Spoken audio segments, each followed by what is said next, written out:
Assalamualaikum warahmatullahi wabarakatuh. Salam sejahtera tuan-tuan dan puan-puan. Hari ini saya nak tunjukkan kepada tuan-tuan dan puan-puan. Kita dekat Asia Studio ni, kita boleh buat auto post, auto schedule semua konten dengan satu klik je. Okay. So contoh tuan-tuan dah buat 100 konten dan masukkan dalam basket yang ada dekat Asia Studio. Okay. So ni adalah basket lah. Contoh saya buka basket. So bila saya buat konten, saya generate contoh 100 konten, saya terus masukkan dalam basket. Okay. So ini contoh beberapa basket yang saya ada. So contoh ini produk basket di Share G1. Saya ada item 63 item. Okay. Dan kemudian untuk semua item ni saya boleh bulk generate dia. Bulk generate semua item kat sini. Okay. So sekarang ada 63 item kat dalam basket ni yang saya dah masukkan. Jadi apa saya buat, saya pergi ke auto schedule. Okay. So dekat sini seperti tuan-tuan boleh tengok, first saya boleh pilih basket dulu. So saya pilih 61 item tadi. Dan kemudian dekat bawah ni, dia ada dua pilihan lah. Satu, kita boleh select semua account. Dan kita post different content for each account. Okay, kita on kan kalau kita nak content yang berbeza untuk setiap account. Tapi hari ni saya nak post dekat social media selain TikTok.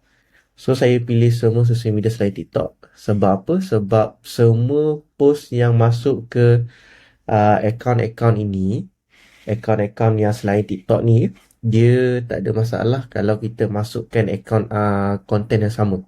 Okay. So saya masukkan konten yang sama untuk semua akaun ni. Jadi saya tak perlu on kan different content for each account. Dan kemudian untuk define your publish rhythm, okay. So kat sini saya boleh pilih, saya nak start schedule bila. Contoh saya start schedule esok, tomorrow saya tekan je button tomorrow, dia terus naik tarikh. Contoh kalau tuan-tuan nak schedule start dia pada hari lain, tuan-tuan boleh select kat sini.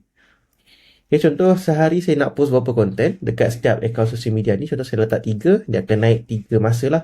Contoh saya letak 2, dia akan naik dua saja masa. Posting times ni dia akan naik 2 saja masa. Contoh saya letak 20. Okay. 10, nanti dia akan naik 10 masa. Okay. So daripada sini contoh saya letak 10 items per day, selected account 9, calendar queue, share across account.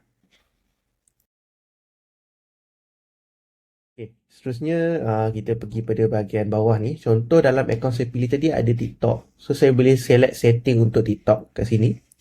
Dan kemudian kita boleh tengok publishing summary ni. Basket ada 61. Dan kita boleh tengok by default original prompt is to caption for back. Okay. Contoh kat bawah, kita kena tengok dia punya apa ni?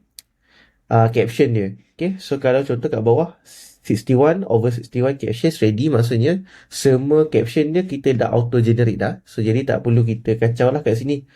Kalau contoh tak generate lagi, kita boleh pilih produk apa yang ada dalam video-video tersebut dan kita boleh generate, atau auto caption TikTok generate. Ataupun kalau contoh tak ada caption lagi, kalau contoh dah ada caption, kita boleh biarkan je pada bahagian ni. Okay. Contoh 18 item semua, kita boleh go through satu-satu, kita tengok balik semula semua. Kalau dah okey, semua dah okey, dan kita boleh tekan create schedule. Okay. So kita biarkan dia auto generate schedule untuk semua konten. Okay. Auto schedule berjaya buat dalam satu post, skip kosong post. So kita pergi pada bahagian publish untuk kita check balik kita punya post tadi. Okay. So kalau tuan-tuan boleh tengok kat sini, kat bahagian bawah ni, kita dah ada semua konten yang kita dah masukkan untuk semua sosial media. Okay. So bermula daripada sekarang hari Ahad, bermula esok, semua konten akan masuk ke sosial media masing-masing. Okay. Kita boleh tengok ke atas ni semua biru, bawah ni ada 87 more. Okay.